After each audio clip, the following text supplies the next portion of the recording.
Bonjour à toutes et à tous, bienvenue dans cette émission Épistéo. Aujourd'hui avec le philosophe Alexis Masson, nous allons nous pencher sur la question de l'enfer. Dans le cadre de la pensée chrétienne, quelle est la définition donnée à l'enfer? Alors il y a beaucoup de choses qu'on met là-dedans généralement, hein. Des flammes, une prison, le royaume des forces du mal. Alors déjà pour commencer, est-ce que dans la pensée chrétienne, l'enfer est un lieu de châtiment où les pécheurs vont rôtir? Alors, c'est vrai que c'est une conception assez traditionnelle de l'enfer comme étant un lieu de punition, mais pour ma part, cette conception traditionnelle justement de l'enfer comme un lieu de punition ne me semble pas tout à fait adéquate. Et à vrai dire, à cela, il y a au moins 3 raisons. La première raison, c'est que on conçoit en général l'enfer par opposition au paradis. Alors, si l'on conçoit l'enfer comme étant un lieu de punition, eh bien, alors dans ce cas de figure, nous devrions concevoir le paradis comme étant un lieu de récompense ou un lieu de mérite.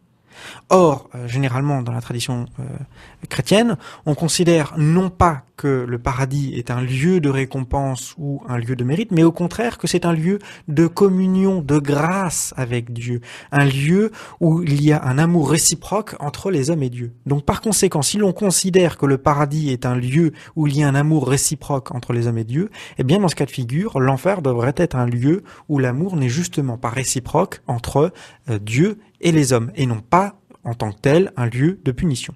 La deuxième raison pour laquelle je pense que cette idée de punition n'est pas tout à fait adéquate, c'est que l'amour ne peut pas être contraint.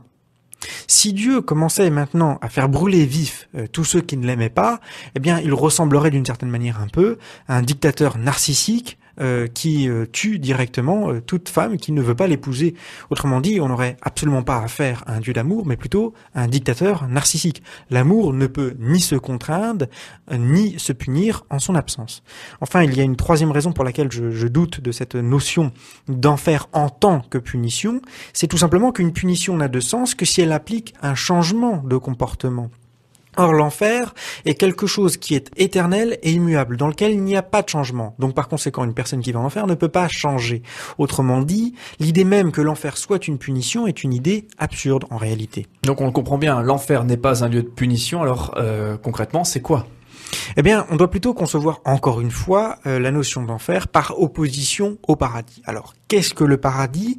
Eh bien, pour cela, il faut revenir à l'idée même du fondement de la volonté de Dieu. Dieu est, dit-on, amour, et l'amour implique l'union. Derrière toute idée d'amour, il y a toujours une idée d'amour qui est le plus généralement manifestée dans l'idée même du couple. Donc, Dieu est amour et l'amour implique l'union. Et par conséquent, le paradis est le lieu où s'accomplit cette union librement consentie entre d'une part les hommes et puis d'autre part Dieu. C'est-à-dire que Dieu n'oblige pas les hommes à l'aimer, mais au contraire, il attend d'eux un amour réciproque libre, sinon ce serait bien entendu du viol. Alors dans ce cas de figure, qu'est-ce que l'enfer?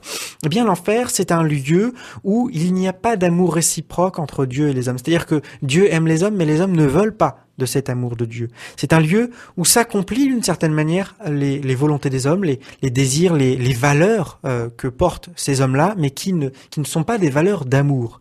Car si ces hommes-là avaient une valeur fondamentale qui était l'amour, eh bien dans ce cas, au moins par implication indirecte, ils aimeraient Dieu. S'il y a un élément discriminant qui fait qu'ils n'aiment pas Dieu, eh bien cela veut dire que leur valeur fondamentale n'est pas l'amour. Donc autrement dit, on se retrouve dans un lieu où ce sont des personnes qui n'ont pas pour valeur fondamentale l'amour, mais d'autres valeurs.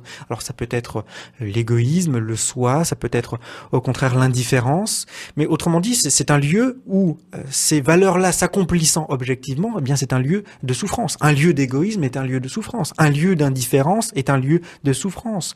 Et autrement dit, l'enfer est donc un lieu où l'homme accomplit librement, d'une certaine manière, où il y a un accomplissement de sa liberté à lui, mais c'est un lieu en même temps de souffrance.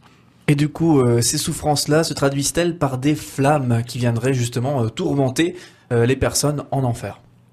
Alors, c'est vrai que les flammes symbolisent surtout la souffrance. Cela ne veut pas dire forcément qu'il y aura en tant que tel des flammes. D'une part, il faut signaler que l'enfer n'est pas le même pour tout le monde. Par exemple, le Christ en Matthieu 10-15 signale que tout le monde ne subira pas le même sort. Certains auront un sort plus dur que d'autres. Donc autrement dit, l'enfer n'est pas uniforme. Il contient plusieurs degrés. Donc le sort n'est pas le même et n'est pas identique pour tout le monde. Alors toutefois, c'est vrai que ce sort est effectivement éternel et intemporel. Pourquoi? Eh bien tout simplement parce que il vient à ce qu'on appelle la fin des temps, c'est-à-dire que dans le christianisme et philosophiquement, on ne peut pas concevoir une durée infinie. Toute durée est finie.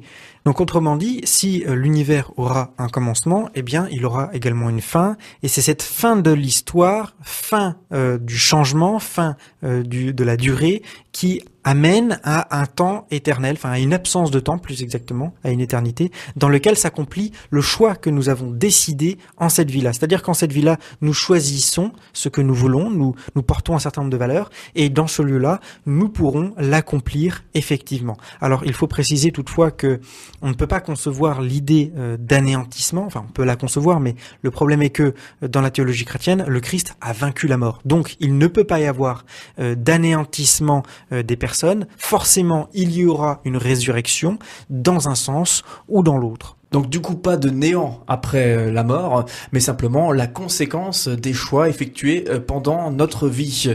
Mais alors du coup une question arrive, la question des enfants morts-nés, donc tout de suite après l'accouchement, ils ont pu faire aucun choix pendant leur existence. Alors comment pourrait-il y avoir une conclusion, une suite logique à leur choix? Alors justement, Dieu ne peut ni les envoyer au paradis, ni les envoyer en enfer, puisqu'ils n'ont fait aucun choix. Dans un sens, ce serait un viol s'il les obligeait à un amour réciproque, sachant qu'ils n'ont rien décidé. Et d'autre part, ce serait également une forme de viol que de les obliger à avoir un certain accomplissement d'idéal de vie, sachant qu'ils n'ont rien pu choisir. Donc ils ne peuvent ni aller au paradis, ni aller en enfer. Ils ne peuvent pas non plus être annihilés, puisque justement, la mort sera définitivement vaincue.